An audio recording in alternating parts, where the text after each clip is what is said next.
And hello, everybody. Guess what? It's NASCAR time again. I am lucky enough to be joined by the new general manager and vice president of Sonoma Raceway, Brian Flynn, and as always, my good pal Brock Beard. Let's go and welcome everybody. Oh, Thank thanks you. for Thank you, having me. Pat. Anyway, let's get into it here. First of all, Brian, this one's for you. We've got a repaved surface. Brock and I were both at the tire test. How is everything faring? If you want to get into details, and we'll get right into that there. Everything's going good. The track's coming along. We're getting ready to do all the last minute prep with all the painting and striping and good things like that. We had another tire test about 3 weeks ago. We're actually set to work on the compounds and dial them in. It's more generic with the manufacturers, the three manufacturers coming in. And it's all looking good. It's a bit of a rally after the SRO weekend, so we're looking good. Yeah, I mean, the SRO weekend was a success. I was there. You guys did a great job on getting everything taken care of. That being said, are we expecting a slicker track condition with the repave? What are you expecting here? And Brock, you can jump in on this one too. Well, it's going to be hot, all right. So for look at the forward forecast is looking like low to mid 80s. So that'll heat up the track, and that always makes it a little slicker. And it has a lot of grip. If you paid attention to the first tire test, the guys were setting basically a track record, running 3 to 5 mile an hour faster, a couple seconds off of the record. So they were pretty fired up. I think Ross ran the fastest anybody's run here in that configuration. So we're expecting a lot of grip, and yeah, I think the track will heat up a bit. Gotcha. Moving into it though, our defending race champion is Martin Truex Jr. Brock, I'm sure you're aware of the history he can make. He could tie Jeff Gordon. Brian, from a track standpoint though, what does Martin Truex being a Toyota driver, what has he meant to the facility?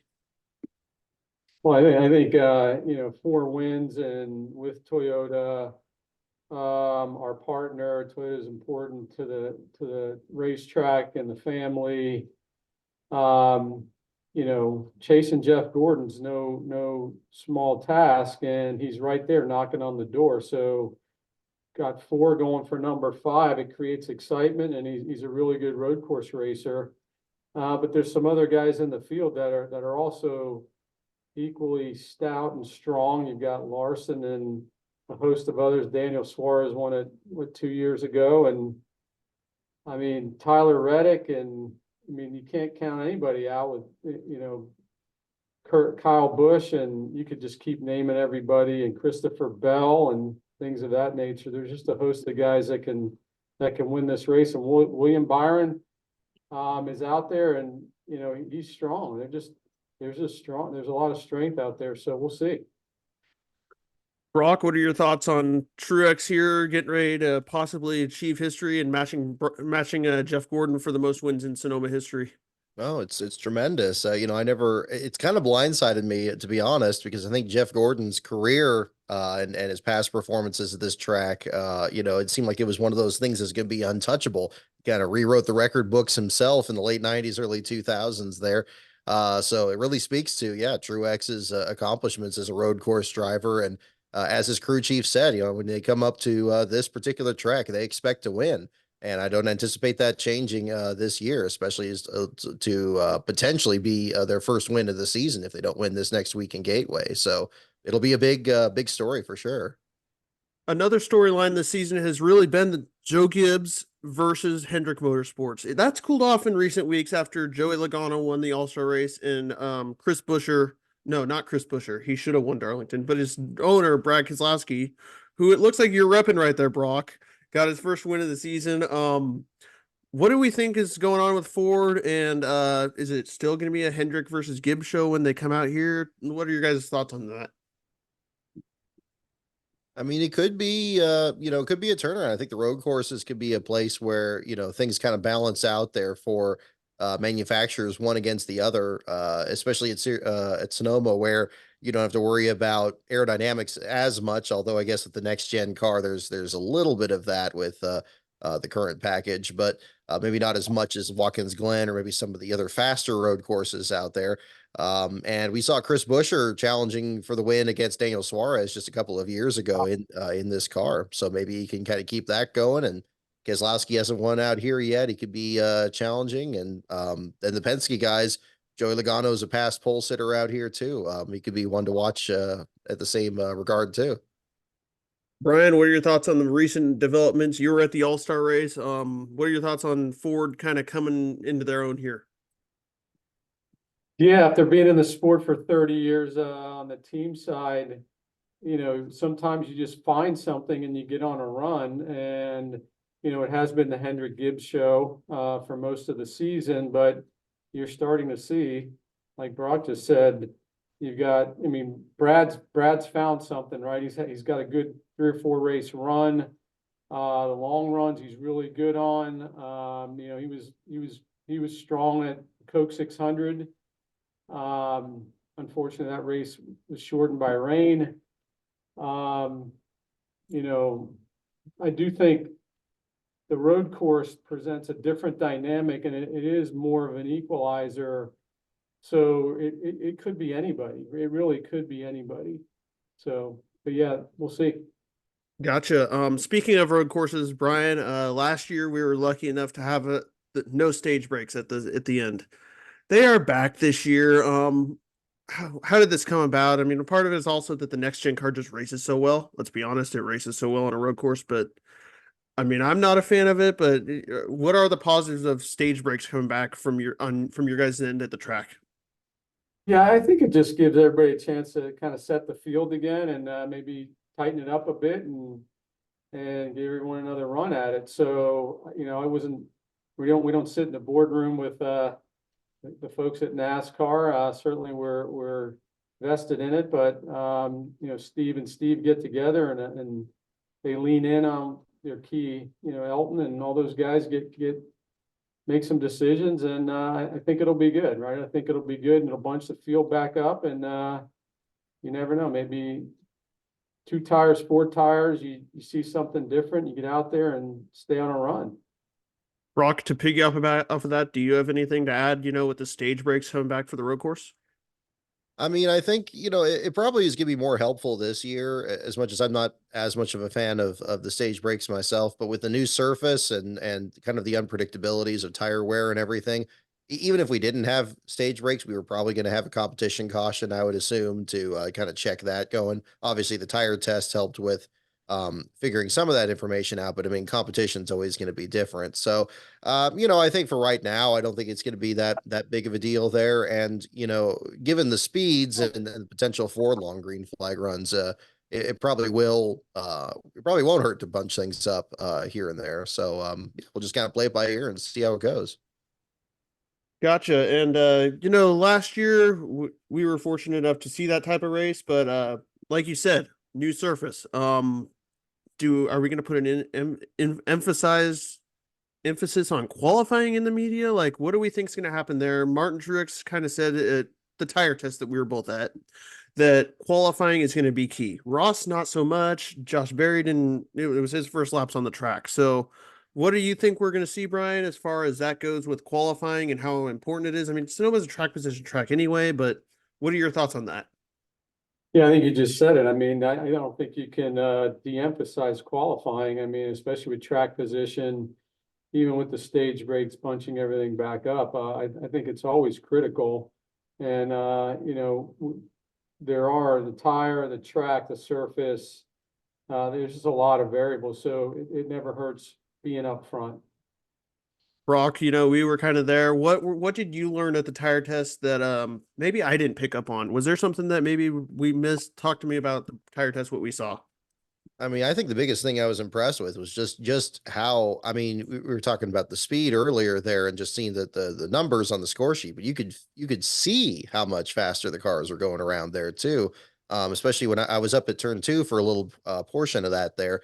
And just the tone of the exhaust note coming up the hill, it was much closer to kind of the way that front stretch used to be years ago. You probably remember this as well, Brian, back when they had not as many of the barriers there on the front stretch, and you can kind of swing the car out into the drag strip and kind of fly into turn one. It kind of gave me flashbacks to that a little bit, just because the uptick in speed was so much higher. I think that's going to be a very big part of that. I think that's going to be exciting, and especially when we get to qualifying and people trying to, throw those cars around there as best they can. It's going to be a very compelling storyline. Gotcha. And then back on that tire test point, Brian, do we have any idea what was learned during that as far on the Goodyear side? Did they communicate any of that with you that you're willing to share? Do you have anything on that? I really don't. I don't know that they're unwilling to share. We just didn't get a lot of information. So I think they gather all their info and then come back, which they did 3 weeks ago, and fine tune it and get on down the road. Gotcha. Well, honestly, this next question for you, Brian. On Friday, we have practice back for the Xfinity Series and the Cup Series, 15-minute sessions each. How big is that for you guys at the track to get some practice content and talk a little about how that came about with the repave? Yeah, I think it's key, man. How could it not? We've got some, 2 hours more or less of Xfinity and Cup practice back to back on Friday. So that just adds an added element for the fans and the campers and everybody that's here right before the ARCA race. And it just, makes for almost 3 straight hours of racing activity, 3 to 3.5. And I think, with the new surface and the grip and the lack of practice time on the new surface, I think all that combined, probably drove the decision to bring the practice out to Friday. Gotcha. Brock, how happy are you to have practice back on Friday? It's been a while since we've had this. I think it's 2019, my first year when I covered this event, when we last had an hour-long practice on Friday. Oh, it's huge. It's huge. I think that, that really, I think from a writer's standpoint, it's so helpful to have, any extra track time as much as possible to really kind of sort out who the contenders are and who's struggling. Sometimes a lot of interesting stuff happens in the garage area based on teams making the adjustments to it. And again, with the new pavement, I mean, how much of the old notes are really going to help from this year? I mean, the track characteristics are the same and the configuration is the same. But yeah, the added grip or just the track conditions in general. I think a lot is going to be learned in a very quick time, and the list of contenders may change as a result of that. That's the thing I'm going to be really curious about. Is there somebody who's going to hit on the setup that maybe could challenge a guy like a Truex or a Kyle Larson or somebody of that caliber? So that'll be pretty exciting. And practice definitely gives that opportunity. If you can have somebody that's very good in practice, maybe struggles a little in qualifying, and then finds something in the race that they found in practice to kind of work their way up there. So again, storyline wise, I definitely applaud it, because I think it definitely gives us more to more to talk about and build more anticipation for the race itself. It's definitely an ode to old school NASCAR, the NASCAR that I grew up watching, where there's practice every weekend, multiple practices. So it's nice to have that back. Brian, I'm gonna pivot back to you here. We've got a lot going on at the track. You've got an ag thing going on. You've got, obviously, I'm sure it's the West Coast Stock Car Hall, the West Coast Motorsports Hall of Fame is always going on. What is all happening at Sonoma Raceway for fans to do this year that you can share with us? Yeah, there's a lot going on, but going back to the practice point, if you think about it, right, just to echo some of the things you guys were saying, we're practicing. So Cup practice is on Friday at 2. They qualify Saturday at 3.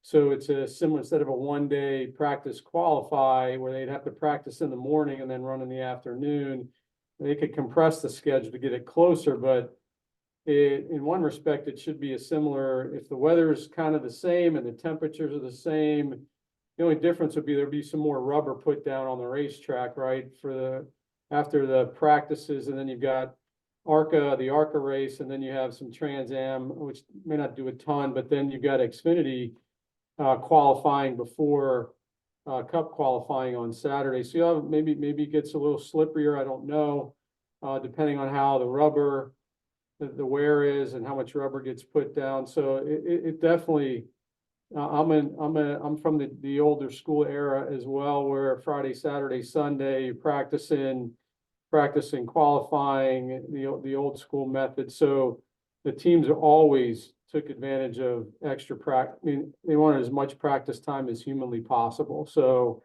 this should definitely help.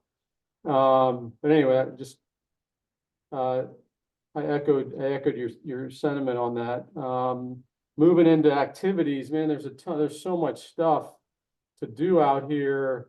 We've spoken about the racing. You've got the historic Trans Am race or practice and race. You've got the ARCA Menard Series, General Tire 200. Then you got the Zip Buy Now Pay Later 250 on Saturday. That's a mouthful. We're excited to have them on board. And then you've obviously got the Toyota Save Mart 350. And a lot of other things around that. You mentioned the ag pavilion. We created a concept, Matt Ellis, our senior business development lead sales veteran, came up with an ag concept, and we created Farm to Finish Line just as a way to get the agricultural community more baked into what we do, because it's so important to this region, whether it be the wine industry or the ag industry, as we're nestled here between dairy farms and vineyards and everybody that supports that. So we created a concept. So on Saturday, our tech garage is going to get converted into an ag pavilion. And it'll be an opportunity to have fans interact with all the different partners that are part of this ag concept. They're showing their wares, be it displays and tractors and different things like that. There'll be a kiddie tractor ride and all kinds of fun stuff. So it's just a way to give back to the community, the agricultural community, and hopefully build on that concept to expose the fans and the corporate partners to each other. So we're pretty excited about that. And then there's all kinds of, concerts. We've got concerts inside of concerts. We've got a Speedway Motorsports house band, Tim Duggar show that'll be post Xfinity race Saturday night in the fan zone, camper appreciation party Friday. We've got axe throwing, we got drumline bands buzzing around, and all kinds of stuff like that. We've got there's so many, the Patriot Jet Air Show, that's always a fan favorite Sunday morning. DJ Umami from the Warriors and the Giants, she's out for our pre-race concert, and Melina Moy gonna do the national anthem, all kinds of stuff like that. Makes sense. Also on top of that, talk about the Xfinity race. It's a mouthful. The Zip Now Buy Now Pay Later 250. I think I got it right there. How did you guys find them, and because they really stepped up here to fill the hole that DoorDash left. Talk to me about what type of partner they are, and honestly what they are, because I don't really know much about them, and I don't think many people do at this point. Yeah, they're a payment processor provider where you can buy now and pay for it over time and in payment installments. And Jeff Ulrich and the ticket team and marketing team work with them regularly, and they put a package together and felt like this would be a great opportunity to expose them to the fans and to ourselves. And it just came together fairly quickly with John Cox leading the charge, and here we are. But we're very excited to have them on board.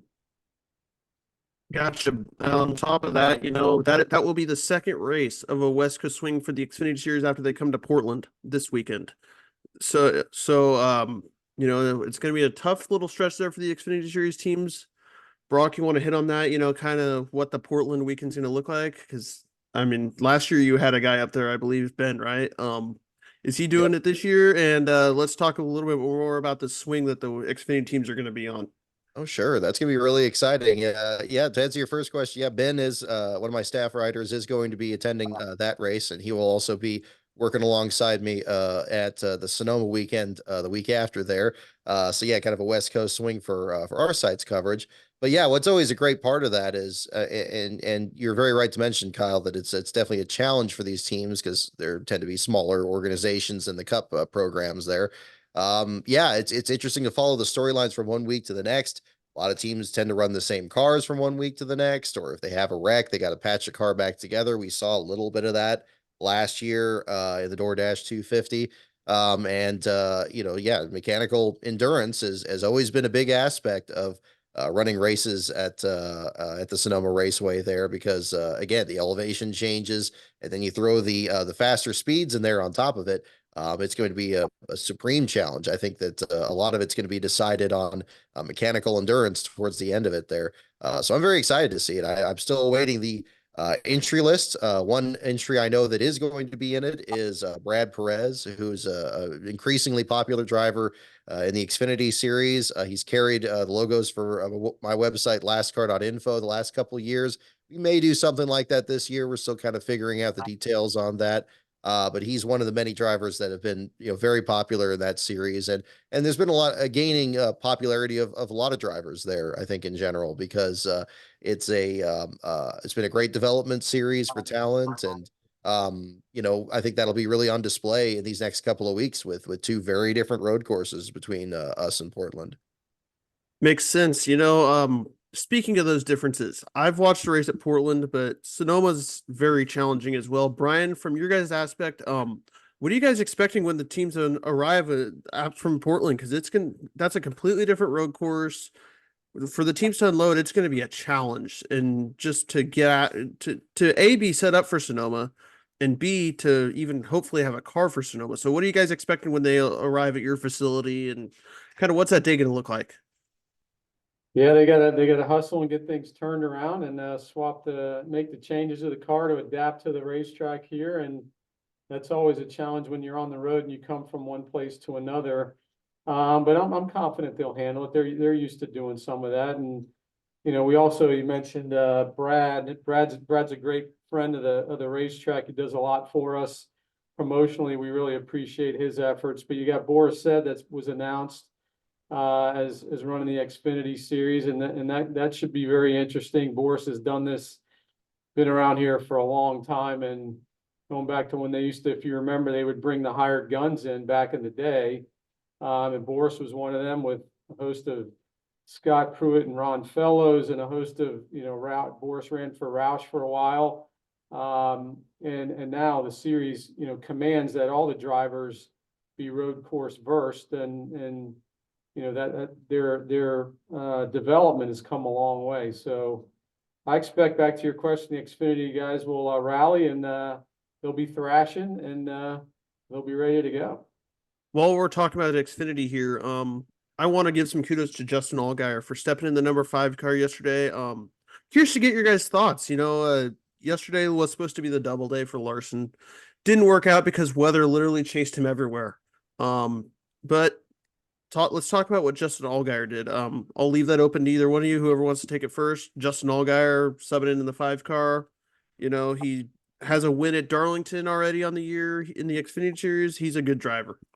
He certainly is. I mean, Allgaier, I've written a disproportionate number of articles about it. My website, Brian, has actually followed the last place finishers in NASCAR races. So I'm used to talking about adversity that a lot of these teams are overcoming, and Allgaier's had a large amount of it when it comes to the Cup Series, because he's often found himself in that position where he's relieving another driver or he's put in a situation at the last minute. And this one, I think, was the most high pressure one of all, to drive what was I think, very immaculately prepared car for Larson to potentially complete a sweep of both these events there, as Kyle was mentioning. He performed very well. I think that the fact that he had a little trouble gaining a couple spots at the beginning of the races there, but getting up there to 13th by the time the rain came there, I think was a fantastic effort. Again, not just for a driver that in a relief role, but also a driver like himself that he's definitely had a bit, despite being an excellent driver in the Xfinity series, more of a checkered past there with the Cup Series. Yeah, I mean, you touched on it. I mean, equipment is everything, as you know, right? And getting the opportunity and then taking advantage of it. So he's demonstrated that he can drive. A lot of these guys can drive. There's other people that we are lesser known that can wheel the car. And getting in Hendrick equipment at Charlotte with their success, right? If you go but way back, they've had it. And then Chevrolet's got the right package right now, and you put all that with the current car, and you put all that together. So he did a fantastic job, and his ability showed, right? And I think getting in the right equipment with the right people. So you can have great equipment, but you have the right people and the pit stops, and all that has to come together, as you all know. And he did a very, very admirable job yesterday, and that's good to see. Well, we're also on the subject of the Xfinity series here. You briefly touched on Boris Said, but I want to open up the floor to Brock because he's seen more of Boris Said than I have probably in my whole life. So, Brock, what does it mean to have Boris Said back in an Xfinity car at Sonoma? Yeah, no, I appreciate both of you bringing Boris up there. Yeah, that was last year we saw I guess it was Kyle Larson still in the 17 car for the Xfinity race last year, and then Boris was going to be making this run at the Roval last year. They had all kinds of mechanical problems. He never got a real fair shake at running it. So kudos to Hendrick, first of all, for putting him back in the car under the circumstances, and especially at a track where he does have a lot of history. The 2003 pole sitter, when he was driving in relief of injured Jerry Nadeau, had a bad crash that pretty much ended his career at Richmond earlier that year. Again, kind of some overlap with Allgaier to that extent. I mean, yes, a driver that was sometimes called in for drivers that struggled at the road courses, or brought in by programs that looked to really capitalize on his experience, like Doug Bowles' team in the early 2000s, Travis Carter, another one, and those programs. But yeah, really kind of sometimes being in a situation where, yeah, a driver is injured and they need to find a good road course specialist there. They could definitely do worse than him. And he's had some great runs out here. The 2003 run, he was in the top 10 for that. He and Ron Fellows put on a clinic in that event, which was fantastic. Even Scott Pruitt, I think, had a bit of a role in that one too. And then more recently, looked like he was going to be stepping away from the sport. I mean, he had been kind of instrumental in actually kind of phasing out the road course specialists, in the last decade here by just making these, instructing these other drivers on how to really perfect their skills at it. And what's incredible about this era with the next gen car, I guess that's in the Cup Series, but I mean, even with it in the background, even though the Xfinity Series doesn't run it, it's kind of changed the paradigm again, where now you have drivers like Shane Van Gisbergen and others that have come in there. And I think it's made people kind of appreciate Boris's own skills beyond just being like a temporary guy, just being an excellent road course driver with that many years of experience. I think it's almost like a mutation of a traditional road course driver that usually is like maybe just in sports cars or just in IndyCar or whatever their background may be. He's one of this group here that just has a lot of experience in whatever the next evolution is with these cars. And the Xfinity car has a lot in common with the old Cup car. In some cases, they're the old chassis just repurposed. He definitely knows how to get the most out of that equipment. I anticipate he should pick up right where he left off. Age is just a number for him. So I think at this point, it's those cars can be the fountain of youth. Those Said heads will be out. Oh, go ahead, Brian. Yeah, no, for sure. I remember he's run a ton of laps in Trans Ams, and a lot of the guys used to come out here and run the Trans Am program just to get laps and seat time and learn the course. And back when there were hired guns, it was an interesting era. But yeah, he's got a ton of experience. He's a great race car driver, not just a road course racer, but it'd be fun to watch him. Looking forward to it. Also, speaking of road course guys, we are so lucky that a colleague has two of the best in their program on the Xfinity side. Shane Van Gisbergen, who Brock already hit on, and hometown guy AJ Allmendinger. They put on a show at Circuit of the Americas in our most recent road course. Are we thinking that they're going to be contenders for this win on in the zip buy now pay later 250? For sure, man. You can't count those guys out. I mean, it's going to be a great race. It's going to be a heck of a race with everybody in it. Brock, SVG versus AJ. What are your thoughts on that? Oh man, it's gonna be tough. It could be that's the battle for the win right there. AJ is, he's had his share of bad luck at the track too, but it's usually been while going for the lead. I know he had a missed shift a few years ago, and he ended up on my website there a few years ago. But that was while he had just as fast a car as anything. And I think the colleague effort is even better than the JTG equipment that he drove for in the past. He's been a little hot and cold on, both his Cup and Xfinity starts lately, but the talent is definitely still there.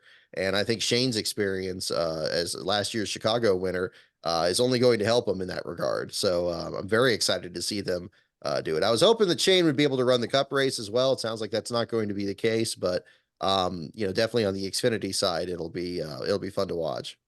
Is this news, Brock, that Shane won't be in the car in the 16 car for Colleague? Is it going to be AJ in the car at Sonoma? That was my understanding, unless I missed something on that. I'm still waiting I'm to see just the injury curious. lists, so I'm not sure. But I recalled looking. I think it was a J-Ski's page. They're looking at Shane's schedule, and I don't believe he was on here. I'm not, unless you've heard anything different, Brian. I'm not sure. I don't want to speak out of I've not heard, not heard. Speaking of that, are there any road ringers that we know of that are coming in, Brian? We've talked about Borson, we've talked about AJ Allmendinger and SVG. Do you know any of them that are going to be coming in for the Xfinity or the Cup races? Not other than what we don't already know. Not at this point, I don't. Gotcha. So pivoting, now that we got the Xfinity all taken care of, we are going to pivot to the All-Star race. Brian, you had a front row seat at the NASCAR All-Star race. How was it? It was awesome. The whole just North Wilkesboro, what our friends and my colleagues and Marcus and the leadership team and development team did to just repave the track, the kind of their own little pageantry in North Wilkesboro. They fought the rain, we know that, and it just is a very, very cool, on short track racing on steroids on Saturday night, right? Or and the fans, they were there all day. So Saturday, I think it was Saturday or Sunday. No, it was Sunday, right? I lost my days there, but race All-Star night, the truck race got rained out. They were a few laps shy of getting that in. They ran that race late morning, I think 11 o'clock. All-Star race didn't start till like 8. And there were like 8,000 people sitting in the stands watching the truck race. And they just kept coming. They put on that was a great race. If you guys watch that, the truck race was very, very competitive. And then they were hanging around all day with all the activity going on around the racetrack. And it was just very cool to see. It was full. And what our company did to just preserve the history and nostalgia at North Wilkesboro and then provide some modern amenities was nothing short of amazing. Then mix in the weather that happened the night before. I think Steve Swift told me they put down like 700 tons of gravel because there was just mud everywhere and because you're talking about North Wilkesboro is in a neighborhood, right? It's in the middle of the neighborhood. Come around the corner and bang, there's this 20,000 seat racetrack. It's just so cool, so cool. Brock, I know you're an old school NASCAR fan. This All-Star race at Wilkesboro, I think, was the better of the two so far with the repave. I'd like to get your thoughts on that whole race. Oh, it's certainly fair to say. I think, there were so many unknowns with, bringing this particular car back there and, wondering what tire wear was going to be like on the old surface and all that other stuff there. And I think that, they put on the best show that they possibly could under the circumstances. And I think it was very successful. This year, yeah, I think it was even more of an improvement on that end. I think that they put together, the tire combinations were worth a try. Certainly it looked beautiful with the new pavement. I mean, I was skeptical of that coming in there, but the new surface just looks so nice, and it's really I think further revitalized that track. I hope that's just a continual trend going forward here that keeps it on the schedule. I'd still like to see a 400 lap cup race there, and I'd also like to see the Xfinity series run there because, as you mentioned, Brian, I mean, that truck series race there, they just put on a tremendous show. I think it's probably one of the best truck races they have of the year. It's right up there with IRP. I think it races a lot like IRP, at least from a fan perspective. It seems like it's very competitive. You know, you have a couple different options in terms of grooves, but still not a whole lot of room, and it seems to run very well there. And it's also an endurance race. You can have, you know, again, a track. I think of all the short tracks, you know, Bristol may have the speed, and Martinsville may have, you know, the real high brake wear, and then Richmond's got kind of those super speedway aspects to it with the configuration. But Wilkesboro that one's always been the gauntlet in my book. Whenever I look at those old races there, people running out of tires, drivers having to get relief drivers out there just to get 400 laps, not even 500. You know, I think the closer that track gets back to that, I think that would be fantastic. The All-Star race is great. I'm glad it's been successful, but I'm really waiting for that points paying race there. I think that would be the jewel in the crown. Yeah, I agree. I agree with you. I know that there, you know, everyone was buzzing around and talked about, can we do a points race there? And, you know, I would say NASCAR is certainly, as we have seen, I wouldn't rule anything out. There's no immediate discussion, but moving All-Star race around or giving them a points race at North Wilkesboro. I mean, it's just so cool. The tire, I think they'll get the tire. It was a great idea. The red label, red letter, yellow letter. I don't know. They didn't maybe fall off as much, right? I don't know. I think all that dynamic played out. If you remember Bristol when they were just shredding in April, that caused a very interesting race and kind of an old school, take care of your equipment, take care of your tires. It's I'm not surprised to see that Denny Hamlin won because that's the era he came up in, right? And all his short track racing, take care of your equipment. Richard Petty was the master at taking care of his equipment. So it was just, I agree with Brock. It was so cool to see that.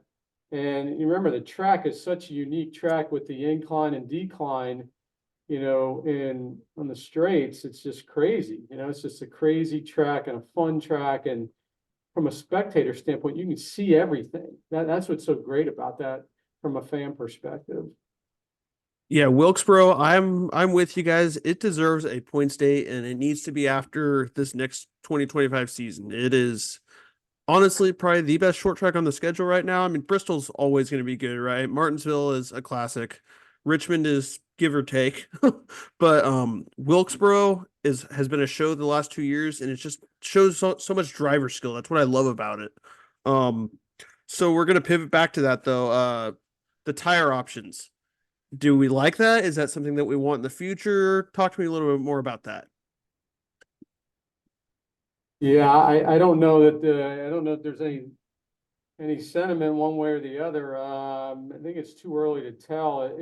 It's interesting. I think it has some legs, and I think they just got to keep tweaking it, which is why they brought it out to test it and see how it would go, and you know, put some strategy. They could do it in a non-points race. So all those elements were ripe for, you know, introducing that. I just think back to, I just remember, you know, the Bristol race where these tires were disintegrating, right? They were just all of a sudden after whatever, was it 30 laps? They just fall off the planet if you went out and ran them like you typically run those laps. And that's where then the strategy had to come in and just start out slower and hang back and then let the field come to you. So I think all those things are a fact. If you guys even go back, remember the Hoosier Tire Wars more recently.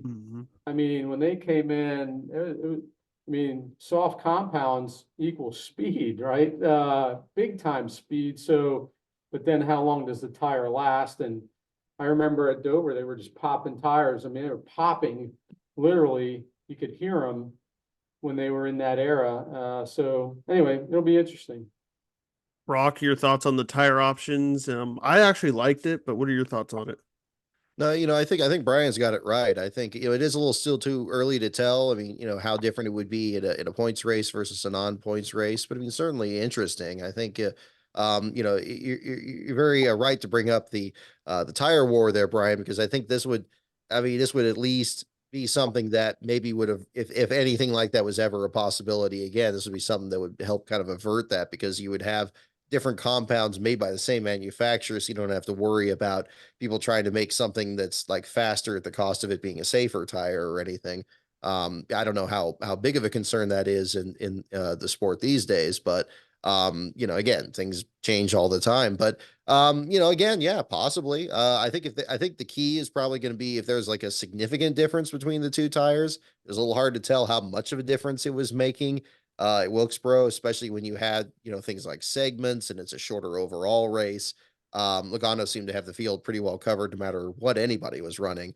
But yeah, I mean, I think it's something that, if it catches on, I don't think it'll go necessarily to the Formula One equivalent where you have just all these other different combinations, but yeah, maybe a couple, and just kind of see what happens. That would be definitely it would be interesting to watch. I like that they make the different colors on the sidewalls there so you can actually tell. I know that's worked out very well in open wheel racing, and again, you can get inspiration from anywhere, I suppose.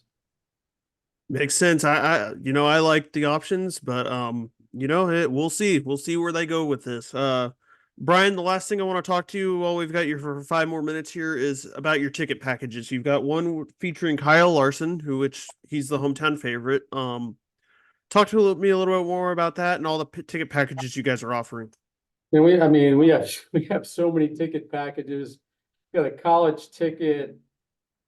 Kyle Larson, you got Daniel Suarez. We've got 50. We still have some camping sites left, not many, but all the trackside camping is gone. There's 50 acres. That's just a big party out there. We've got reserved grandstands. We got some great seating, and looking at it right now, and grandstand in turn 7, turn 9.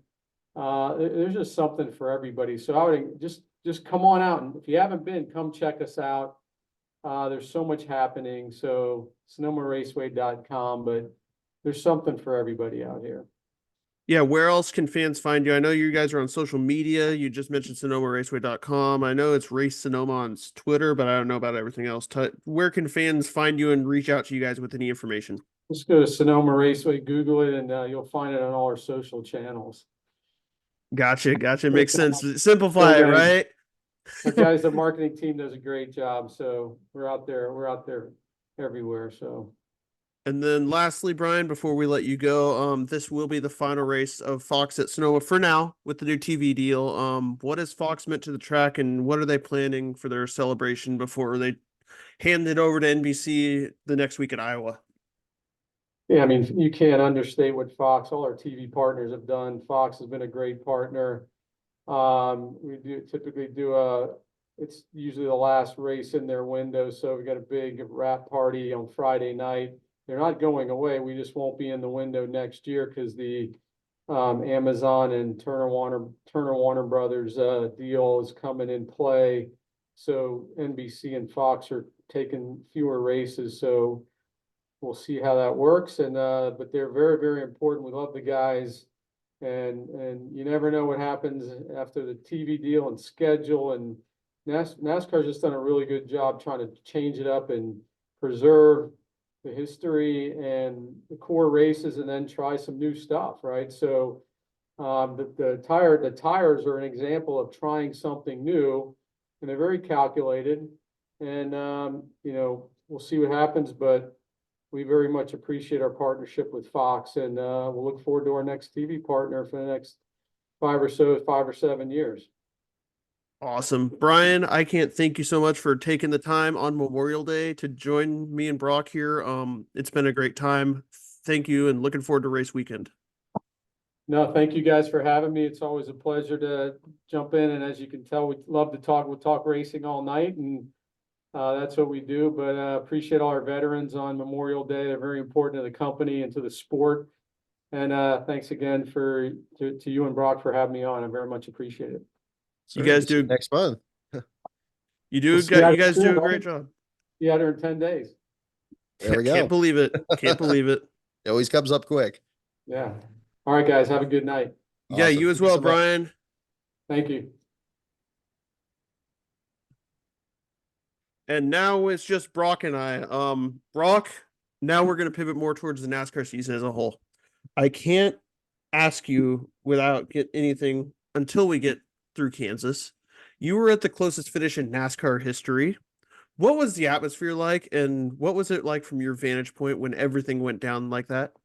Oh, absolutely electric. I wish I was still recording on my phone there. I should have just kept it playing because I was filming the last lap there, the last restart there. Just exhilarating. I'd never attended a race at Kansas before, but it's a beautiful facility, very modern. It has a lot of businesses and hotels and stuff nearby. It's a little hard to get to the infield from the outfield. That's probably the only drawback I have at that track there. But everybody, the track staff was really friendly. Was very accessible. And then yes, on top of all that, we had the closest finish in NASCAR history, which again, that's like one of the most wonderful things about this sport. Any race can be the best race ever, and this one was. It was amazing how intense it was. The ARCA race and the truck race were, or the were solid there leading into it there. But the cup race, it seemed like everybody was just very aggressive, making moves to the trioval there all night. I was kind of staged over off of turn four there, watching the action wind down. Um, Went in and out from the media center there, the middle of the infield for most of it. And then yeah, coming down to it, it really looked like Busher was going to be able to, excuse me, be able to pull it off there at the end, and then all of a sudden you just see Larson's car just make a little bit of a move there, and he starts walking on him there going through the corner. And I was kind of behind this last pit stall. I think it was they have a couple VIP ones there at the end, and I was kind of running up from around the corner there to try to get a shot of the finish. Couldn't quite see it from where I was standing there, but I could see. The thing that was most amazing about it is I really thought Chase Elliott and Truex were going to be like right alongside of it. That was gonna be like exactly. I mean, it was pretty much four wide at the finish. But I thought they were going to be even closer than they were there because I mean, at least from my perspective, they were shifting like right up there, and the whole outer lane was just wide open. And and then turning around after I stopped recording, I looked over the back of the screen. They showed the replay, and you couldn't tell even on a big screen who had won. And of course, there was all the controversy, people talking about how crooked the start finish line was, which is moot because, of course, there's the photo finish Mhm. camera and it's got its own sight on it there. But yeah, just exhilarating, just an exhilarating moment, and really, after it happened, I mean, I was hoping to do some more post race interviews and stuff, like catch up. I know Justin Haley had a really interesting charge in that, moving up from the back of the field to mid pack. There, I was going to catch up with him, some other guys, but honestly, I was just floored, having seen that, and the days kind of held me kind of most of the rest of that evening, just the reality of what you've seen. I mean, I've seen some pretty close finishes. I'd seen Tony Stewart and Denny Hamlin running over each other in the turn 11 there at Sears Point. But this was to another level. So very exciting. Hope to cover another race there one of these days, even if it's not going to be nearly as close as that was. But great facility and a great finish for sure. You and me have one thing in common. We've both been to a mile and a half race this year, and we've both seen Kyle Larson win. You saw it in the most exciting way possible, though. But these next gen cars are so great on the mile and a half. That's why it sucks we didn't get the Coke 600 in last night. You called it Yeah. the Coke 373 and a half, I think it was on your live stream. Yep. Yep. What do you think of that decision there last night? Was it the right call? I mean, we can get into that there. There's always going to be judgment calls, right? NASCAR with that kind of stuff and the officials, but it sucked to not get it, finish it.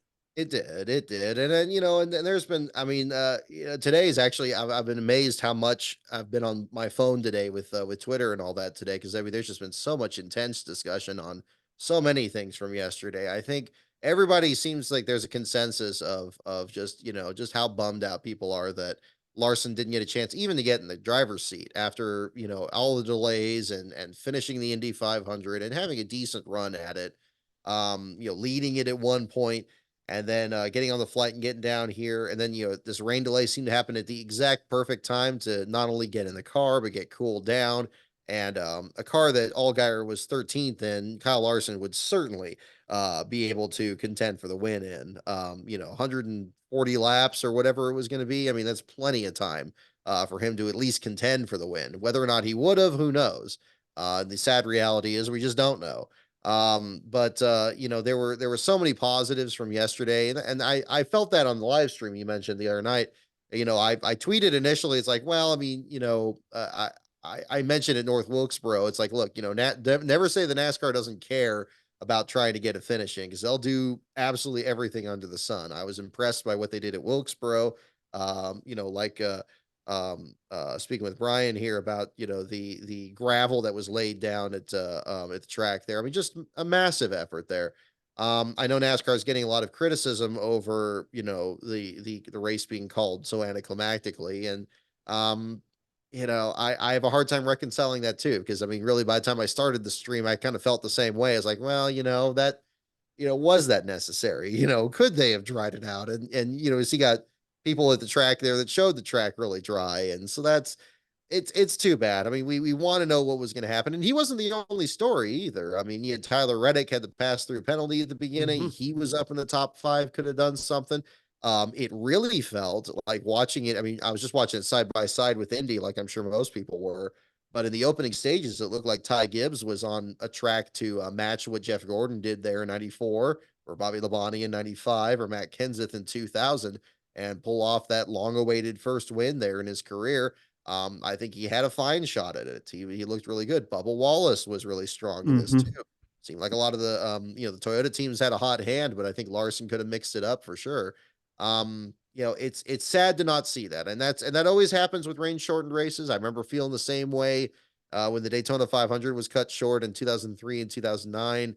You know, I was ready for a night shift. I used to work night shift, so if it went to, you know, 11 o'clock local time or 3 in the morning, you know, or 2 in the morning Eastern time or something like that, you know, I was okay with that. But it's easy for me to say that, you know, out here on the West Coast, I don't know what was going on. I'll tell you this: I think the I don't think that there was some kind of like, you know, I don't think NASCAR was being disingenuous about the weather conditions there. I mean, when they showed Lamar Jackson was there, Mhm. former President Trump as well. Mhm. You know, you know, it was great to see that they had a lot of interest at the race building up to it. And but I noticed with Lamar in particular, he had a towel with him the whole time, and he just kept drying himself off. He just looked just utterly exhausted. So if you have a high caliber athlete like that, that's feeling hot there. I mean, it must have been just sweltering at the track there. I haven't heard a whole lot said about that, but it sounds like that didn't really change by the time the late evening was coming, and you know that must have played some factor there. So I'll give them the benefit of the doubt on the weather conditions there, but you know, still it sucks. It definitely sucks. You know, another side thing that was that we lost yesterday was the chance to see 1,100 miles run by Kyle Yeah. Larson. He only ran 500 miles of it. I mean, and granted, they had a lot invested in Indy. I can't fault them because they were in a no-win situation, as Eric Estep put in his video yesterday. And they were in a no-win situation whether they chose NASCAR or IndyCar. But Yeah. what are your thoughts on him running the Indy 500 and what he did, and then you know, maybe now needing a waiver for the Cup Series playoffs, which is he should get a waiver. Let's be honest, he really should get a waiver. That's definitely been the other part of the big discussion. Actually, has had a couple other posts writing about that before the show here tonight.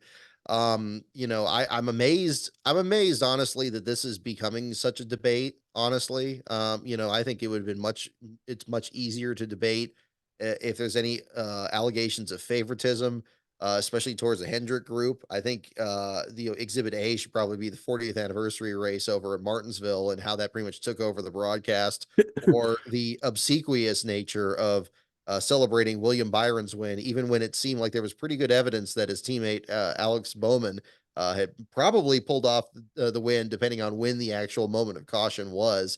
You know, I think those were much more controversial than any demand of Larson getting you know, a waiver here for the championship, or even if he doesn't, you know, I mean, I guess the real thing is like, you know, a waiver just make sure he actually makes the playoffs. If he does it and you still got to be coming from behind with fewer points, it's still going to be a challenge for him.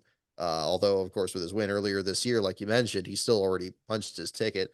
I'm amazed that it's so much of a debate, just like it was a debate about whether he was doing Indy or NASCAR and what that means. I know Dave Moody was tweeting about that the other day, and I talked about that on my stream the other night, and I just don't understand where the outrage is coming from on this. It's like, I thought the whole point of this, it's not like Larson just decided to do this overnight and said that he was not going to run the 600. I'm sure Mhm. he absolutely wanted to run it. And indeed, he moved heaven and earth to try to make sure he got there for any portion of it.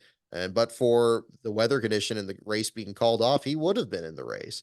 Of course, it wouldn't have counted as his win. It would have been Allgaier's, even if he pulled up, even in the best case scenario there.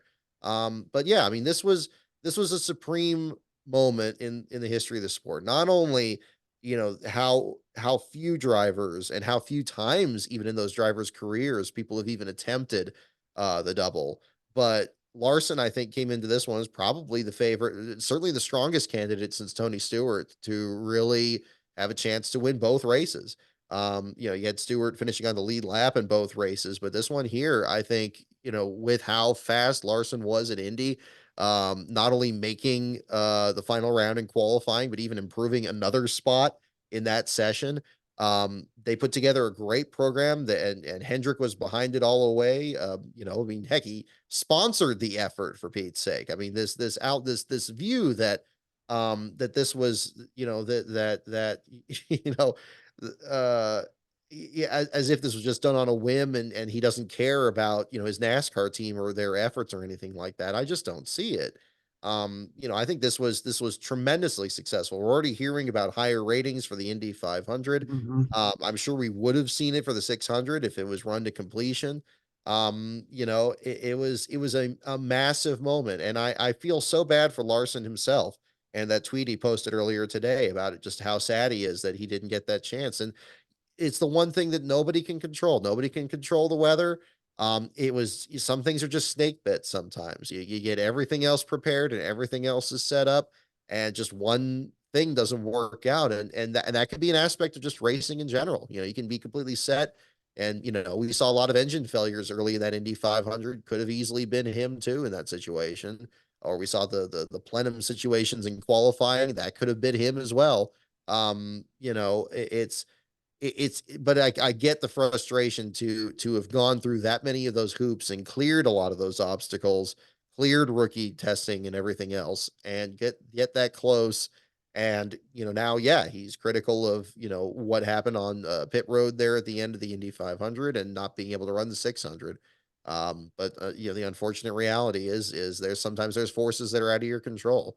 And I'm sure he'll come to terms with it. I'm just concerned because Larson has always, I think, conveyed himself as a driver that's not let a lot of things bother him. I'm sure there are things that absolutely do. And he's definitely gone through a lot in his career, even for how young he is. So but he'll come back from this. I hope he does it again. I think that's the other thing too. I think a lot of people are looking forward to that. But everything's a learning experience. You mentioned hoping he does it again. It was reported that it's a 2-year deal, so it's possible he does it again next year, which Is I it? would love to Okay, I see. didn't know that. Which I would love to see. It was on a Flow Sports article I read last night. But if he does it again next year, hopefully, fingers crossed, everything works out because we were Yeah. just cheated this year by the weather. That there's nothing much you can do. Um, Pivoting though, you mentioned snake bit. Martin Truex Jr. has been the guy all season that's had the speed, doesn't have the win. He's been top 5 in point standings all year. What have you seen from Truex, and as he just continues to age like a fine wine and keeps doing good in Joe Gibbs Racing equipment? It's a good question. I mean, Truex has kind of had periods in his career where, he'd, you think about, the first time he tried to win a championship with Furniture Row and when he had engine failure at Talladega that knocked him out. I mean, he's had lean times in his career. He had such a long winless streak before he won in 2007 even, and then an even longer one before he broke through at our track at Sears Point. It's nothing new. I think whatever the storm is, he's able to weather it. I mean, it's hard to think for me to think of him as kind of the old guard in the sport, but it's definitely that case now, with so many young drivers. When you put him against like guys like his teammate Ty Gibbs or some of these other boy pilots that are coming up through the ranks here, it's it's definitely pretty different. But I have confidence that he'll break through. If it's not If it's not at Sonoma, it'll probably be some other stretch later in the year. And I believe he's still leading amongst the non-race winners this year in the point standing. So he's definitely been consistent enough. I mean, if you're consistent enough, you'll generally find victory lane. And if you don't, he should still be able to at least get into the playoffs. And then at that point, it's a whole new game. Yeah, I believe he's like third or fourth in the point standings. No, Larson dropped to third, so I think Truex is ahead of him now. Anyway, Yeah. he's like you said, he's gonna get in the playoffs one way or another. It's just a win at this point of the season feels like he could have had, Darlington is always a good track for him. New Hampshire's Sure. is coming up, Sonoma. He was really good at Dover. Like he's had these chances to win races, just hasn't broke through yet. Um, but again, pivoting, we touched on the All-Star race earlier. I didn't watch your live stream after the All-Star race, but I'm sure Kyle Busch and Ricky Stenhouse were mentioned in that. What do you Yes. think of that beef that kind of has now subsided? What did we learn from that with those two? Fights are always going to bring ratings. I mean, you go back to 1979 to see that, in the history of NASCAR and all that, and it's just a combination of factors. I mean, you don't have a tunnel that allows drivers to leave, so I mean, even Bristol has a tunnel where somebody gets in a wreck, you can see him go down the steps there and walk out of the track there and head back to the hotel, and maybe that's one of the reasons we don't usually see that happen these days. Like I say, Kansas is kind of like that too. Excuse me. Since the tunnel is so far away from the garage area and so kind of hard to get from there. But Wilkesboro is an old school track. I mean, 1989, Ricky Rudd and Dale Earnhardt had their scuffle there, and Rudd had to pretty much hide in the back seat of somebody's car because there were all those Earnhardt fans upset that he spun him out late in the championship battle that year. It was very old school, I would say, in that respect. It generated a ton of memes, so I think that's always good for the NASCAR attention there. Everybody enjoying all that and everything. But it's I was kind of surprised, more in hindsight, that Kyle Busch wasn't penalized anything for wrecking Stenhouse for what I thought was just a Mhm. race deal.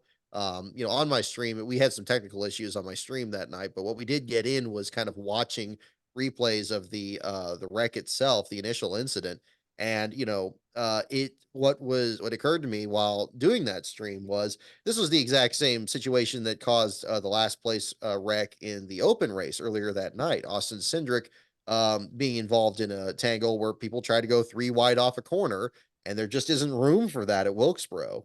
You may be able to do that for a moment, but you better be able to find your way in line coming off those corners. And because this track is so new to these drivers now, and it's been so long since people have run that, I think they're forgetting that. And we had two accidents this weekend that played out the exact same way. One didn't get hardly any attention in the Cindric incident because it was the open, and it unfortunately ruined a great run that Cindric was having there. But it was the same thing. He was in the middle lane, and he just got bounced between his two cars, got hooked to the outside. Could have very easily happened to Stenhouse in the same wreck on the other side of the track there, and maybe Kyle Busch holds his line and hooks Stenhouse into the wall there, and you had the same exact situation. Just so happened that they weren't quite lined up the same way, and so Bush ended up bouncing off the wall. And I think Bush is embarrassed by it. I sense that in his mannerisms, and especially the way that he responded to Hocevar asking him about it during the drivers only broadcast this last week here. Um, I think he's seen the replays and he understands what's happening, and he's having a frustrating year. I don't know what on Uh-huh. earth is going on with the 8 team. I think it more betrayed what's happening over there. I mean, the fact that he said, I suck as bad as you, so it doesn't matter. That was a little bit of the quiet part being said out loud. I'm surprised not more is being said of that. It's like, why does he feel that way after he won what, 3 races last year? Playoff contender, had kind of a sluggish end to last season, but again, things have just been a bit off this year, and I think that's probably the most eye-opening part of it, beyond just the fight itself and all that, is Kyle Busch's role and all that. As to Stenhouse, I don't agree with him getting the $75,000 penalty. because I think NASCAR is just gonna make these drivers more vanilla. I don't like it just for the same reason I didn't like when they penalized Denny Hamlin for saying that he wrecked Chastain on his podcast there. I think that you're just encouraging these drivers to not say what they're thinking, and when they do that, they're either going to take it out on each other on the track, or I don't even know what, but you're it's not going to be positive for developing identities of these drivers and giving them, and making them people that people can pull for. You're just seeing just wrecks happen and these incidents happen and not understanding the connections there. So no, I don't agree with the penalty. I think that they should have just given him a slap on the wrist for all the social media attention they got.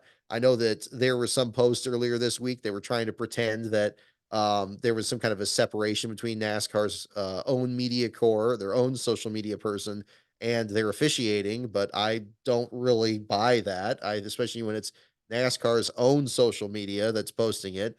I mean, obviously everybody else was doing it too, but NASCAR was part of that. I think it's a little disingenuous to do that. And I think Daniel Suarez and Chase Elliott, among others, were very right to call that out. I don't know if that's going to change, but maybe that's the first step.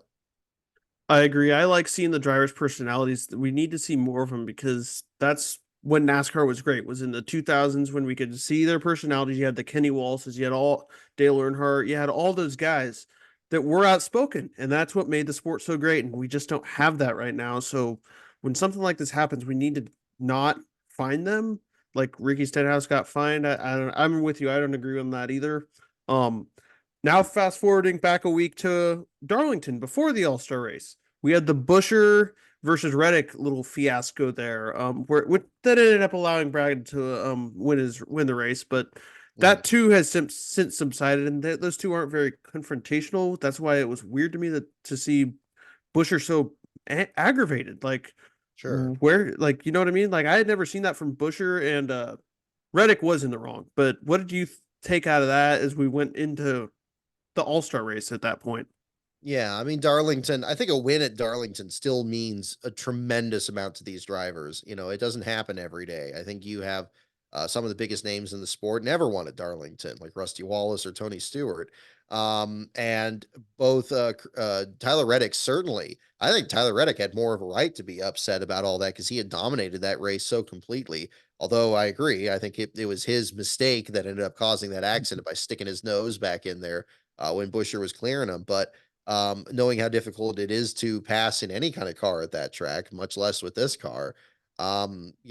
It whoever lost that race was going to be upset no matter what. And then he had a wreck that took both of them out. Well, yeah, both of them are going to be upset for sure, and each one is going to be seeing red at the other. So I'm glad that there was some kind of a confrontation there because yeah, I mean, at least that they definitely had to make sure they were on the same terms. We saw this out of Reddick back when he and Chase Briscoe spun at the end of the Bristol Dirt Race a couple of years ago. And Reddick, I think, in both cases was just like, I screwed up, and he seems to be very upfront of that. I don't think Reddick is the driver that screws up that much because he's much like Kyle Larson. He's one that kind of runs the high Mm. lane of these tracks and seems to be very precise with that. You have to be in order to be successful at running that groove at these tracks, whether it's Homestead, Darlington, or whatever. But yeah, I think that was just how much was on the line. Busher, of course, made clear that he hadn't won yet this year. You still had the frustration off of Kansas the week before from losing the closest finish ever, and of course, whoever lost that was going to be crestfallen. It's hard to put a smiley face on that at all. So then he loses this one here, which was also a very winnable race. He wouldn't have been the most dominant one, but Darlington sometimes picks its winners that way. And to not come away with a win there too, and not being able to be in the All-Star race, perhaps that bothered him, or at least, well, he was in the All-Star race from winning Daytona last year. So I guess that wasn't a factor, but it would have, I mean, I guess it would have been more justifiable if he wasn't in that situation. But obviously for him, the bigger concern was, potentially not being in the playoffs, although he's still pretty solid in points now. But you always want to have that extra bit of assurance of winning something earlier in the year and not having to think of it. And I think these drivers with this current format just put that much pressure on themselves, especially this first third of the season or so, before the drivers that won in the first part of the year start to win their second or third races of the year and get off on a stretch. And now suddenly you're running out of opportunities to win and the walls are closing in, and are you going to be able to make it in? It's an awful situation to be in, but that's, I think, Buscher's keenly aware of that, and he had two opportunities that, through not really any fault of his own in either case, just got away from him. And much like Kyle Busch at Wilkesboro, is just probably frustrated in himself, even though there's probably not much he could have done in either case. The flip side of that Darlington situation was his team owner Brad Keselowski's ending a 110 race winless streak. What did that mean to see the sixth car back in victory lane? That was a long time coming, and B, Jack Roush was there. Like there was a big deal around that win. What did it mean from your standpoint for when that happened?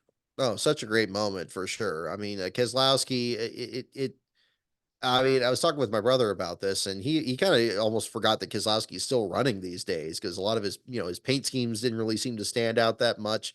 Roush Fenway Keselowski Racing still trying to kind of find its new identity with him being involved in the program there. And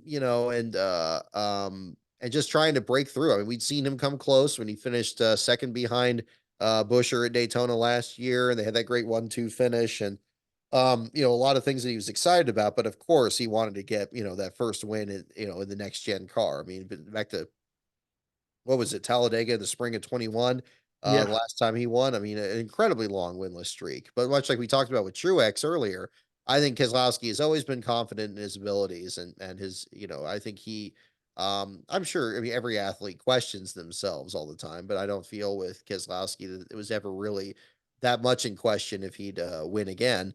And Darlington is a track that rewards veteran experience because you can't overdrive it. You got to be patient. You got to be patient against the other cars, and race the racetrack. How many times we always hear that every year we go there, or multiple times in a year now.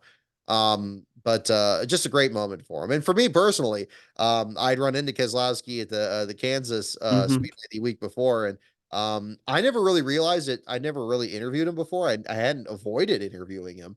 But of course, my last place coverage, I guess he just never finished last or was in contention for it. And there's probably only a few drivers I have in that category that I haven't really talked to there, and I guess he's one of them. And he recognized me when I walked by there. We had a great conversation. Said he checked out the videos on my channel and stuff like that. So I'm looking forward to talking to him again at Sears Point for sure. We'll get into the videos later because you have a lot of stuff on content right now. But Oh, thank you. yeah, we're gonna talk about that later. But right now, there is so much going on in the silly season. We already know Michael McDowell is gonna replace Zane Smith as a 71. There's all these SHR rumors, which apparently a decision is coming tomorrow. Like, what are your initial Tomorrow now. thoughts on the Wow. start of silly season? Like at this point.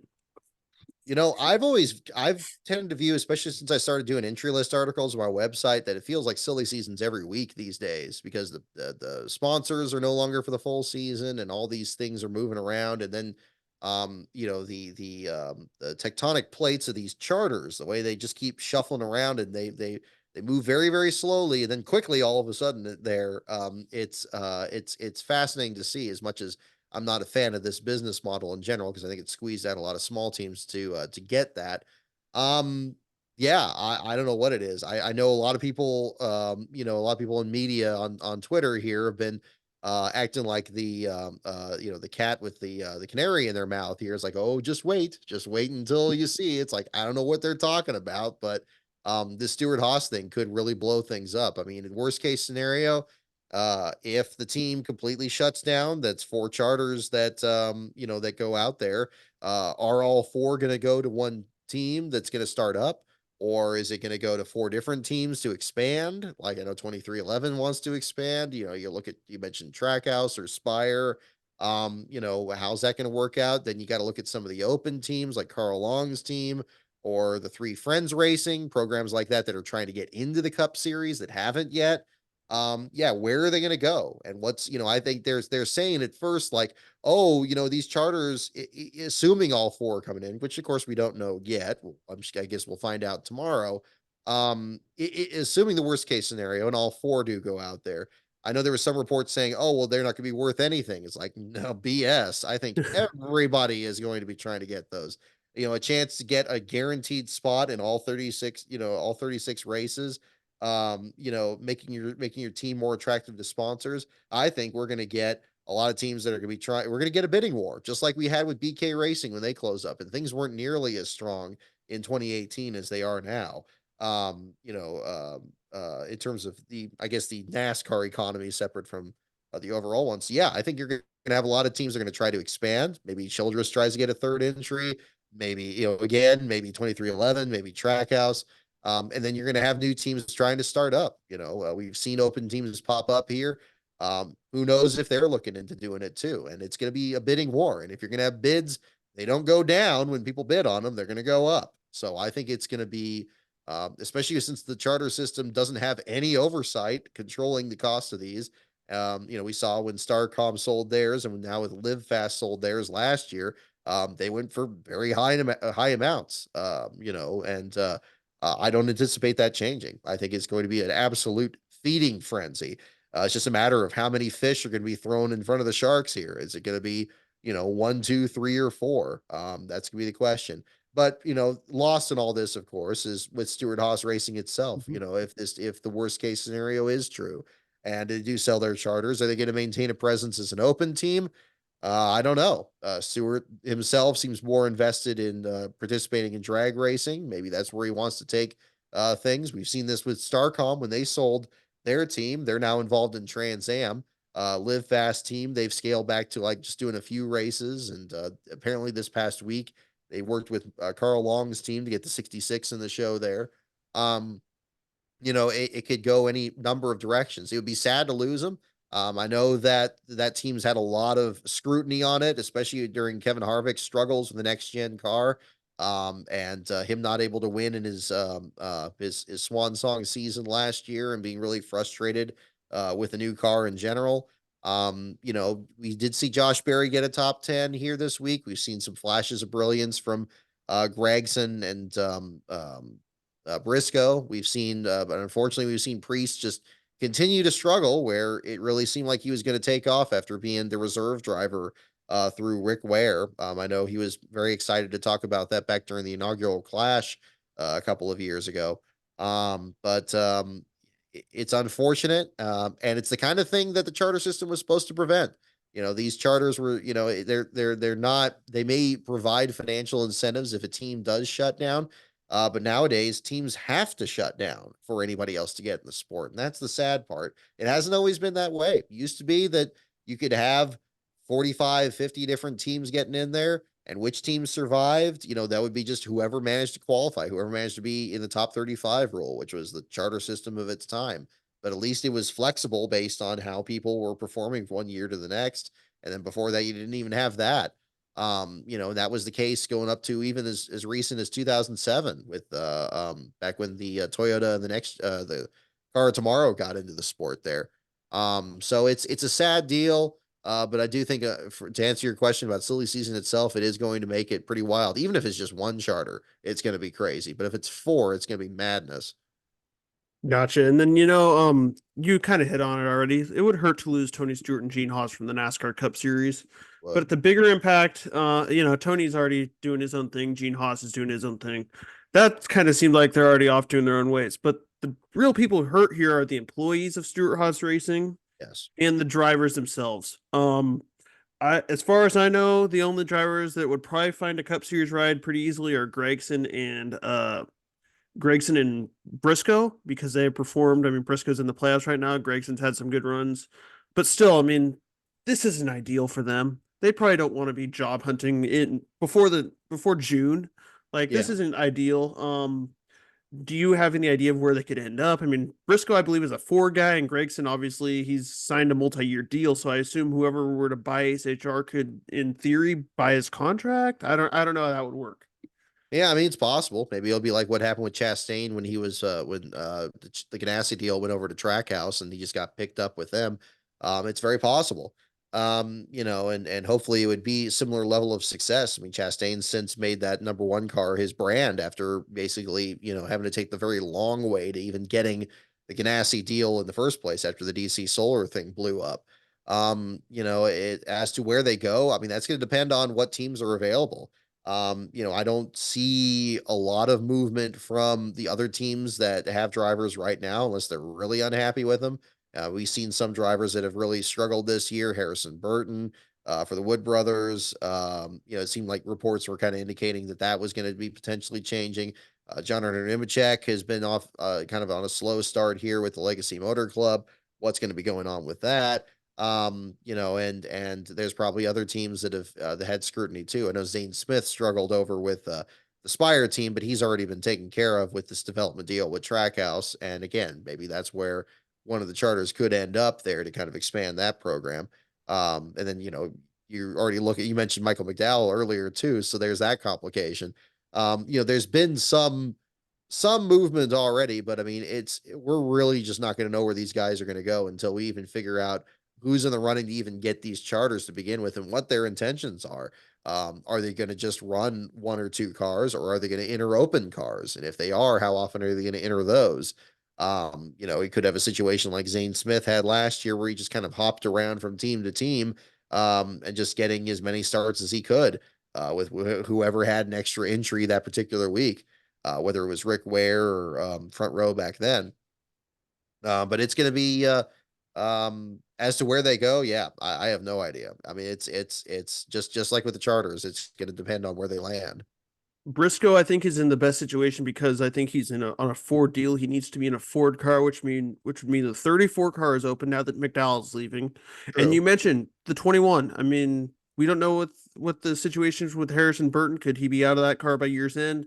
We won't have these answers till later, but I think those are two cars that people need to look at right now for Briscoe if this is the worst case scenario. As for Gregson, I mean, I'm going to throw another name out there. What if Dale Earnhardt Jr. throws his name in the hat for wanting one of those charters? Could he elevate him and Barry to the Cup Series and with JRM? I mean, Yeah, obviously he could reunite with him. that would mean different things have to happen on the Hendrick front as well because he's invested. But anyway, that's beside the point. But there's a bunch of stuff that's going to go down. I wouldn't be shocked if Priest at least goes back to the Xfinity Series. That's just my initial hunch because I like the guy. He's a really good driver, but he hasn't done much in Cup. Let's be honest. He's had the JTG ride and now the Stewart Haas ride and hasn't shown much of anything, but he's won in the Xfinity Series. So he could go back there. Those are just my thoughts on that. But yeah, silly season is getting started earlier than we're ever used to, and it is here, Brock. Yep. It's going to be interesting. I also want to get your thoughts on the new TV deal upcoming because since we last talked over Zoom, the TV contract was announced. We have Fox taking care of the first 12 races with the Busch Clash and the All-Star race. They also only have practice for the Daytona 500. The rest of those will be on Amazon. Get ready to be flipping back and forth with all your remotes. And NBC is back for the final 12 races. And then in between there, it's Amazon and TNT, HBO Max, whatever you want to name it. What are your thoughts on them getting into the sport? And the CW has the Xfinity Series. So like the Xfinity Series now is a home like it was in the ESPN days. What are your thoughts on this new TV deal that fans need to get ready for next year? I mean, it's a difficult situation. I mean, with these here, I always feel like it would be best to get the opinion of somebody that still watches the races on cable or maybe just watches them on broadcast, because I think their voice is the one that gets overlooked when these debates come up here. I think for a lot of people, myself included, the age of streaming is here. Like, I mean, we use a Roku with Hulu here, and we could get access to these apps, and it would be best to not have to go to and get a bunch of other apps and stuff because we try not to do too much of that. So, but obviously with Amazon, we'll have to change that a little bit there with that. But the burden for somebody that maybe just has, just watches it on either just broadcast or basic cable or however that's arranged these days. I'm not even sure. We cut the cord, a while back there, and have not really looked back since then. But that's not an option for everybody, and I think that's going to be the real unfortunate part of it. I remember how exciting it was with the old Fox NBC deal in 2001. I went to college back then. I had a TV with rabbit ears, and you couldn't see every race because some of them would be on FX and some were going to be on, I guess, what, CNN Sports Illustrated or whatever it was back then. But most of them were on broadcast, and you could just pick it off over the public signal. Obviously, since 2008, that's changed significantly. People are kind of in those different situations. So I think for that part, it's unfortunate. But I do think for people that are streaming it, and I don't know what portion of the population that is, I'm hopeful that it's not going to be too much of a change. Undoubtedly the Amazon part of it, I think, is going to be at least a little bit of a change there. The one positive I can glean from this, I think, is going to be the potential to bring a new blood into the sport when it comes to broadcasting, which is long overdue. It's easy to forget that it's now been what, 9 years since even the NBC group got in, and we're talking, Fox's involvement in the sport going back 23 years. I mean, even the original ESPN with Bob Jenkins only lasted 20 years. And that was, that's still heralded as one of the most popular broadcast teams that ever covered the sport. Almost the same for, well, really the same for CBS. I mean, from 79 to 2000 before that deal kicked off too. The original live broadcasters of the Daytona 500, for how long they were involved. A lot of these deals, you got people involved in it that, have been there for a very long time, some for very good reason. Like Mike Joy, I think, he's just as knowledgeable as ever. I feel like he's always had a good eye for these small teams in the sport. But I think that these networks have tried to shuffle things up. We saw the drivers only broadcast this weekend, which is just, more of a novelty, but we've seen some new figures in there. Some people kind of moved around within the organization. People like Jamie Little and Vince Welch and Adam Alexander getting moved into the broadcast role, but they don't seem really willing to look outside their penumbra of these people. They're just kind of moved to different places. I'm glad they brought in some people like Josh Sims, who I think has done a fine job there on pit road. He's been getting his footing over there. I know I've been seeing him work alongside Jamie Little there at the track. I wish they would just do more of that, bring some new people in. And maybe it takes these new networks coming in there. I understand that there's going to be some overlap between, NBC's production group there with what's coming up later this year and into the beginning of next year. But I hope they kind of get their own footing and bring in just some new people, just maybe complete outsiders, or maybe people involved in other different sports. It would, I mean, as much as I would enjoy maybe somebody that had past NASCAR experience, so like Alan Bestwick, or like we heard with Lee Diffie at the Indy 500 this weekend, or Ralph Shaheen, who I felt did a solid job when he was working at TNT back in the day. These, I think, people would be very much enjoying any of them. But I think, also if they bring in, some outsiders, maybe people that they don't expect, just show a willingness to work outside the existing infrastructure there. I think they could really shake things up, which is something that's desperately needed. I think a lot of there's been issues in the booth, but it's not just been the booth. There's been issues with production. There's been issues with camera work. I've gone on this too much on stuff on my channel there, but it's so important, because if you don't portray the sport the best way possible, you're kind of holding information hostage from your viewers. And that sounds over the top, but it really is, because it's one of the tree falls in the woods and no one's around to hear it scenario.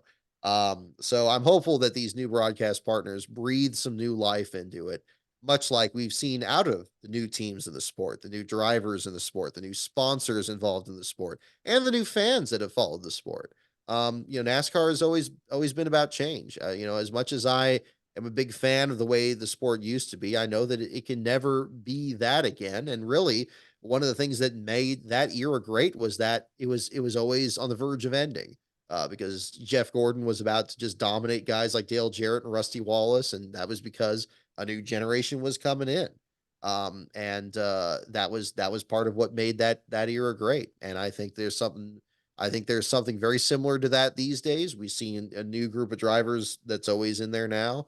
And I think the network that really grabs onto that and capitalizes on it, they could be the new face of the sport. Speaking as someone who's a generation younger than you, I guess, I'm a big fan of Amazon Prime. I watch Thursday Night Football every week. I've Okay. got HBO Max, so like that is stuff that I'm already accustomed to. I know it's going to take people else a while to get used to, but that stuff, once you get it working, is going to be great. I'm hoping that Amazon Prime doesn't have too many commercials, since we're watching a good product. And then I'm hoping that during the TNT portion, if you're streaming it through the Max platform, you get no commercials. If you're watching it on TNT, because they'll be simulcasted, you get commercials. That would make the most sense to me, but I don't know that that's necessarily what's going to happen. But that's my hopes. And then Fox and NBC are still going to be Fox and NBC. And then, of course, we know on the personality side that Dale Earnhardt Jr. has already left for Amazon. So that's pretty much all And that's that's very known telling. now. That's very telling. Yeah. Yeah, what are your thoughts on that? I mean, I didn't know you had opinions on that. So what are your thoughts on Dale Jr. going there? Oh, I think that's just telling you where the greener pastures are. I mean, I think that, and I think it also points to it's validating, I think, in the perception of the way the legacy networks have approached broadcasting, that maybe it's not the way that it seemed in a different era and everything. I know that Junior has been very outspoken about describing things that are happening that the camera is not immediately pointing to, which used to be kind of the common norm in the old ESPN broadcasts on there. And there was these were rumors that were talking about this, but I don't think they're far from the truth, because you can see it during these. It's Mhm. the way that it's being shown. So clearly they're offering some more, either I guess you could say, creative latitude at Amazon than they are at NBC, or maybe maybe more I don't know, maybe less oversight or whatever, or he feels that there's something he can do there that he's not currently able to do over at NBC. And that's pretty telling, because it used to be that, yeah, I mean, going for those networks, whatever it is, whether it's um, you know, uh them broadcasting sports, or getting your show put on there if you're producing a show, or something of that nature, that was the one you would go for. But the media landscape has changed dramatically, and they now have to compete against everybody. Just like, I mean, they're competing against us watching this show here. I mean, Mhm. people watching stuff on YouTube. And there's only so much attention that the average person has in any day, and how much time they're going to spend on their channel or anything. And I think Junior is a very shrewd individual when it comes to his business. I don't mean that negatively at all. I mean that very positively as well. He should. He's a brand. I think he's the closest we have to Neil Bonnet that we had back in the 90s, in terms of being somebody who's both an experienced and successful racer, and a great broadcaster, and somebody that has an eye for the personal interest stories along the way. I think that he brings tremendous value to whatever he's involved in, whether it's been his podcast or his broadcasting or anything in between. So any network is gonna should be treating him like the golden goose. And maybe NBC wasn't doing it. Kenny Wallace seemed to indicate that in his video. He talked about this a while back. And clearly, he at least feels that that's going to be the case over at this other network. But you got to be paid what your value is. You don't want to be settling for anything less. And I'm glad that he's doing that, because that's important.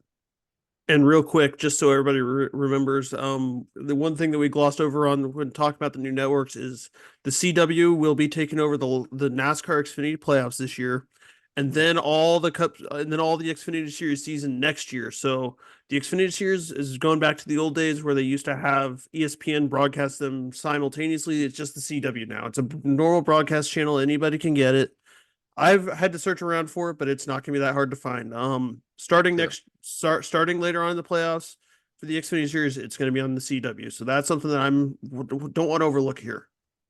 sure, sure. No, good to mention that. And then Brock also let's talk about your content, man. You got 500 days a day, 500 days. You've got another one that I've been so busy. I apologize. I haven't been able to Oh, no watch any of worries. your content. But I just saw another series. What are some of the content stuff that you're producing about NASCAR history that fans can go back and take a look at? Sure. No, thank you for asking. I mean, that's a big reason. I'm only doing two trackside coverages this year, between what we did at Kansas earlier this month, and Sears Point next month. But beyond that, my focus this year is to really kind of revitalize the YouTube channel. So there has been a lot more content. It'll take a while to catch up on it. Big project here, part two of which is coming out this Wednesday at 8 p.m. Eastern, 5 Pacific. I'm not sure when this is going to be posted, but Mhm. it'll probably be online by then. But it's a series called After Alan that's involved. It's a story of Alan Kowicki, but not the entire story of Alan Kowicki. That would take way more than 3 parts. This is focusing on the moments between after he won the championship through his tragic passing in Blounteville, Tennessee in April of 93, and then through the rest of the 1993 season. So it's basically those 3 phases of it are covered in this series. So I'm very thankful to Brian Hallman at BRH Racing Archives that produced some great photos and other material there I was able to use in that project. Pulled up some old research material on that, got in contact with a couple people from the team, and very excited to get that out there. The last part of it actually is going to premiere the Wednesday before Sears Point on I believe it's June. Is it June. That'd be June 5th will be the when the Yeah. third part's posted. So by June 5th, all 3 parts will be up there, and people can check that out.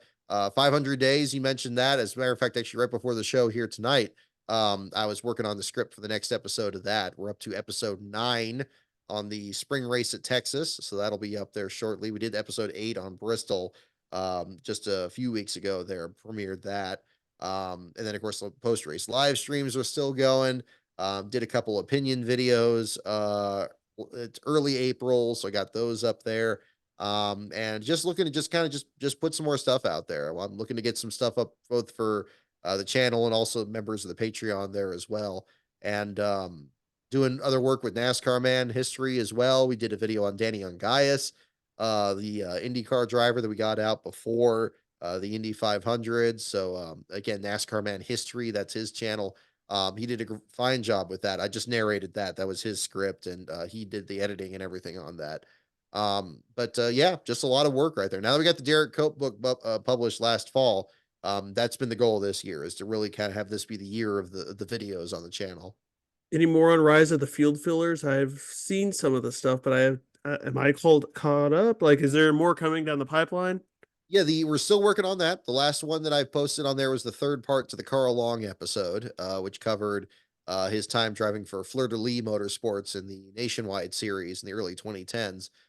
There was I mean, that one basically covers the period between when Carl Long was suspended for the 2009 Nextel Open, or his sprint showdown rather that year, up to 2017 when he restarted motorsports business management. I kind of glossed over that in my second part of that series, so I went into that a lot more in depth, and there was a ton in there. So that's the latest episode there. The next new one, I believe it'll be episode 13, 12 or 13. That I guess it's 12. Yeah, I think we did 11 was Larry Gunselman's team. So episode 12 will be on John Carter's team, which is one of the drivers, one of the teams that Kevin LePage drove for in 2004. Brian Hallman has again provided some great material on that. Had an interview with Kevin LePage for that video. That's going to be part of that. And that's another script I'm working on right now. It's been kind of playing catch up since we got back from Kansas. But I think in short order, we'll have some very interesting content, I think, this summer. And very excited to do that.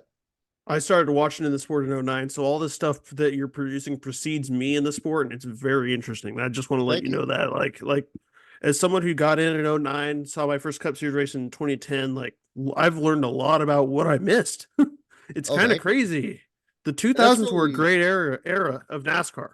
They were. No, I really appreciate that. And that's a big thing that I really do in these videos is I could, you know, I know I get a bit of a reputation from some on social media that I just talk too much about that era at the detriment of what happens in the sport today. But I mean, nothing could be further from the truth. I think that we're in a very exciting era these days, but it does harken. I mean, the sport is never very far from its past and its history, and not all of them are happy stories. Unfortunately, sometimes real hard lessons had to be learned, as in the case of Dale Earnhardt's accident or the events of the 2000 season.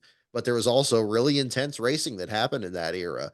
And what I try to do in each of these videos, and the same thing with the After Allen project, is really try to bring the viewer into that time period so you can kind of understand the way things were back then. And, really kind of put yourself in that perception of, experiencing this as if you're experiencing it as it happened, as it did for that. I think there's a responsibility for those of us who experience things in a time before maybe the majority of fans experience them, to make that as live as possible. So yeah, so it could be passed on to another generation, and I'm sure that'll be the same experience for you. Further down the line there too. Sometimes at that point, the 2009 2010 season is going to be somebody be like, wow, you remember when Jimmy McMurray won the Daytona 500 in the pothole? It's like, oh yeah, I can tell you about that. And then that's again kind of goes with the same deal about the sport always changing. Is it's always the storytelling aspect of it changes too. While we're on the subject of producing content, I will be at the store at the track all 3 days, producing a story on Xfinity, and Cup races.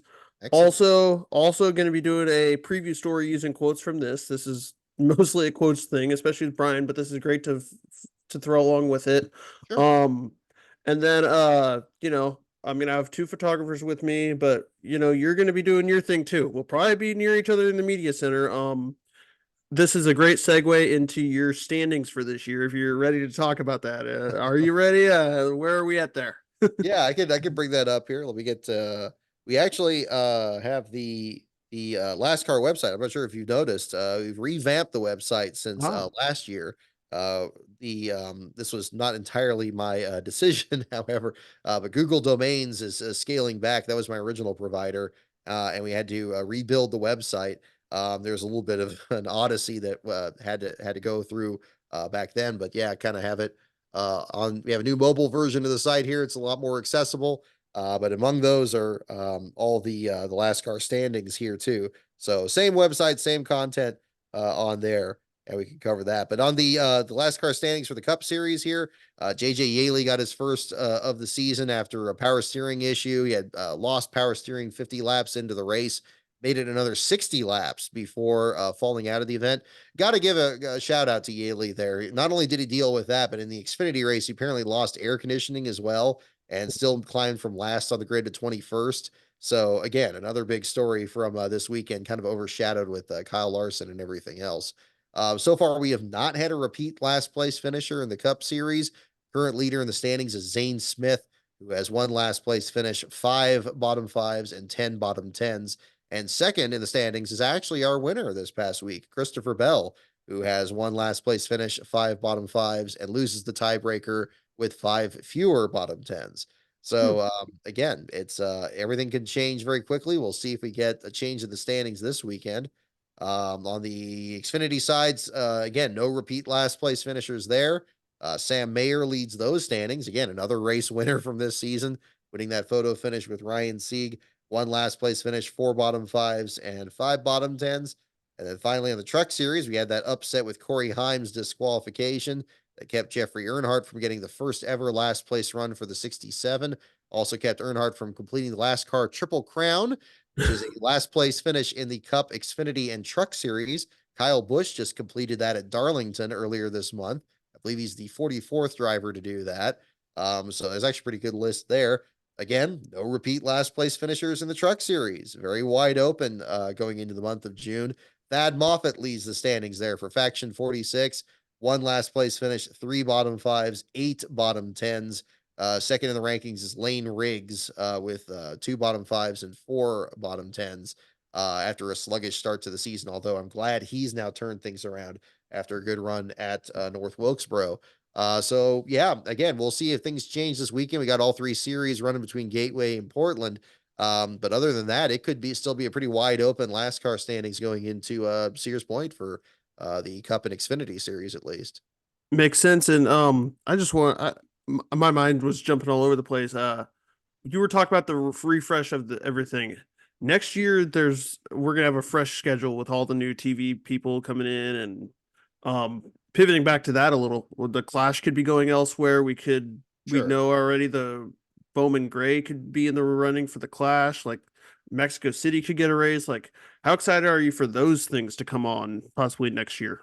That'd be pretty cool. I've enjoyed covering the Clash. I would have loved to do it this year. I'm kind of glad we didn't because that one was also pretty Mhm. snake bit by the weather.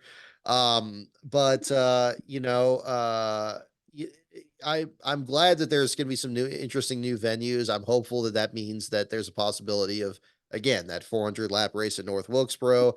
I think the All-Star race should go to Atlanta because the race this spring with its photo finish kind of showed that it's very good at putting on good shows in short 20-lap sprints, which is pretty much all that happened in the spring race there. I'm hoping things like that are what NASCAR kind of looks into and kind of play up its strengths.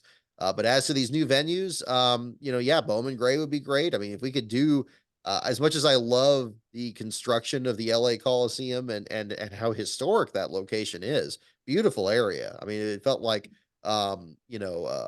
visiting. Well, I mean, it is, basically a college campus there, but having it surrounded by all these museums and parks and everything, and then you just kind of a racetrack right in the middle of it was pretty surreal. Back for the inaugural event there. But yeah, I mean, if they move that around to some other venues, if it's Bowman Gray with its own history, especially more towards motorsports and not having to build a track in the infield, I'm sure NASCAR would appreciate that. That would be pretty cool.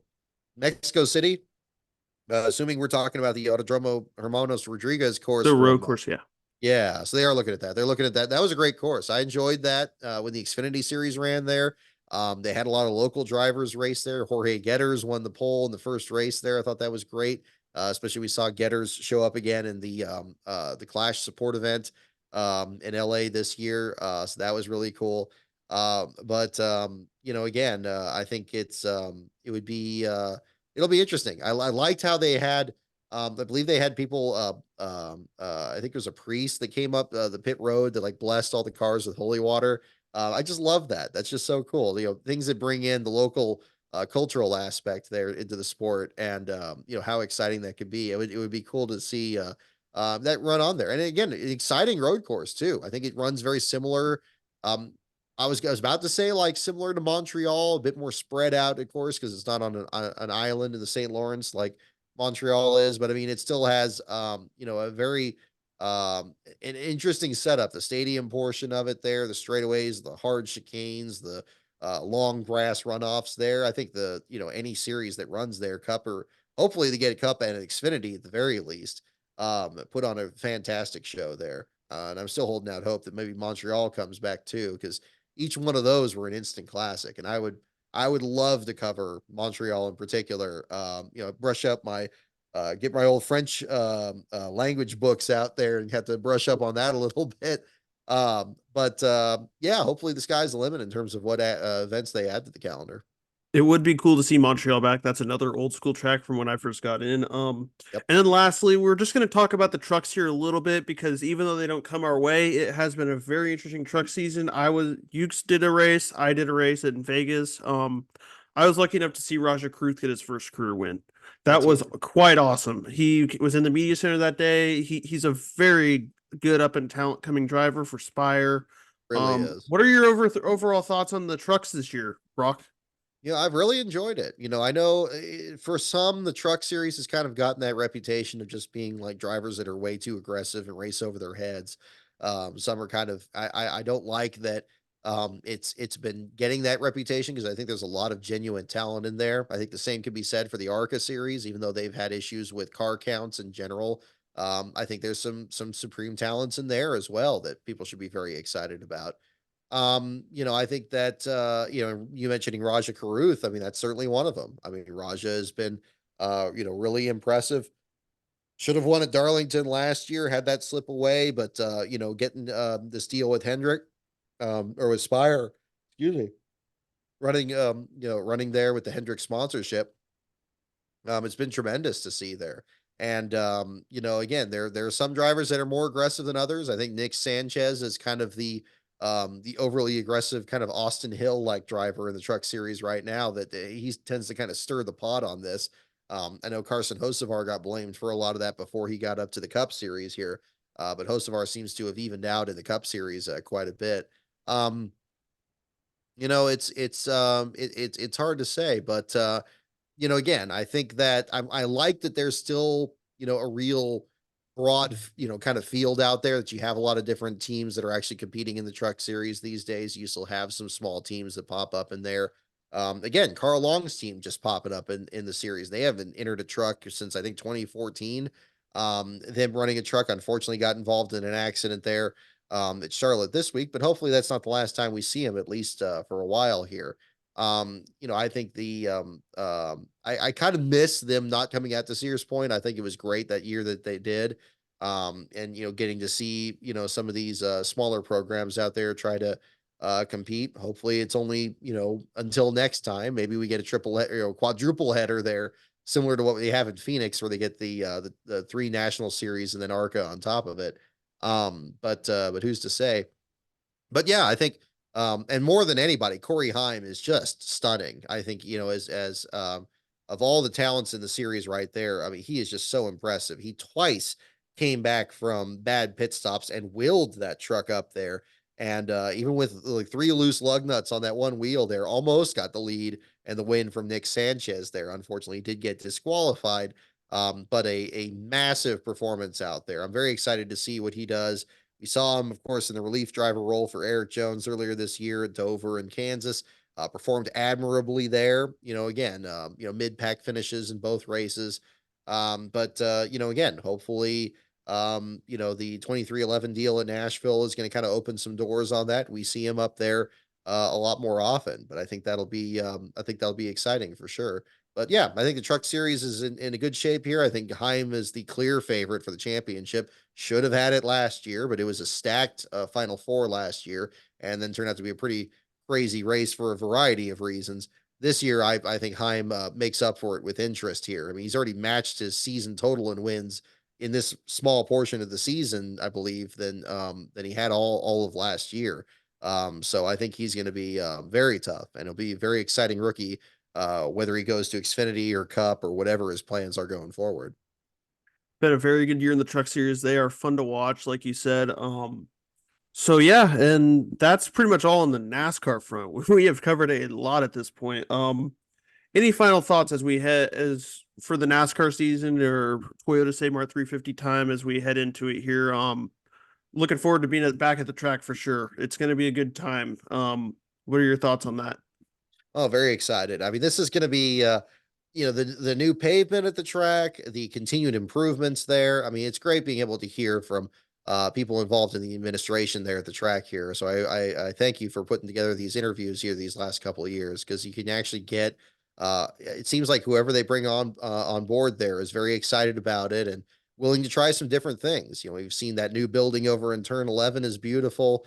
More shade structures, more fan amenities in general. And I've got a couple of friends I know that are a couple other friends that are coming out to the track there that are very excited that have never been out here and asking advice about how to prepare for it. And that's good to hear. I hope that's a good indicator that, even in my small corner of things on the internet, hopefully everybody else has had, people that they've been able to bring to the track too. And, really be able to enjoy the show out there too. Cause it's a wonderful, like carnival like atmosphere. The way Brian was describing on the first part of the show here with all the people all the different activities and performances that happen out there. You get to, if you're not from the area, you get to sample Bay Area food out here and get a taste of the San Francisco area kind of deal with some of the offerings they have over at the main grandstands. It's just a great venue in general, and also just really really unique track, the short track of road courses. And I think it's going to be. I know that a lot of the drivers were thinking it was going to be follow the leader in the tire test that you and I saw there, but I think it's going to be very physical. I think people can only do follow the leader for so long, and then they start using that chrome horn there. So I think it's going to be a very physical race in all three series, but especially in the Cup series for the main event there. So I'm very excited to see how that plays out. And before we sign off here, give everybody your socials and where they can find you for race weekend happenings and all that type of stuff where we'll be at. Sure thing. So best place to find me will be at LastCar on Brock on Twitter or X, however you prefer it. My Patreon is patreon.com/LastCar on Brock. I got bonus content, advanced access to the videos I produce on my channel. My channel is just Brock Beard. You can find that on YouTube. It's also like simulcast on some of the other video platforms. I think we simulcast it to Rumble and Odyssey and some of those other ones if you use those. Yeah, the website is lastcar.info, and that's where you can find my updates on the last place finishers there as well. And that's what I will be covering that weekend. Ben will be covering the Arca West event there. Ben Schneider, one of our staff writers, and I will be doing the Xfinity and Cup Series last place articles, as well as my entry list piece for that week. So stay tuned for that. It's gonna be fun. Where you can find me is Napa Kyle on Twitter/X, Napa Sports News on Instagram, and Kyle Foster Media on Instagram. Napa Sports News on Facebook. God, it's everywhere. Napa Sports News on Twitter. I'm everywhere. Where else? That's Napa Sports News on TikTok. I like to post a lot of TikTok NASCAR stuff. Napa Sports News on YouTube, where this will be going. Breaking news on Wednesday. This is going to be published on YouTube. So yeah, that's where you can find me. I'll have driver interviews from the media bullpens. I'll have all that stuff that everybody wants to hear. And hopefully between the two of us, you can get what you need to know about the weekend. I would hope that we would be able to take care of that for you. Anyway, Brock, thank you so much as always, man. It's been a great time as always, and look forward to seeing you at the track. All right, pleasure is mine. Look forward to seeing you there as well.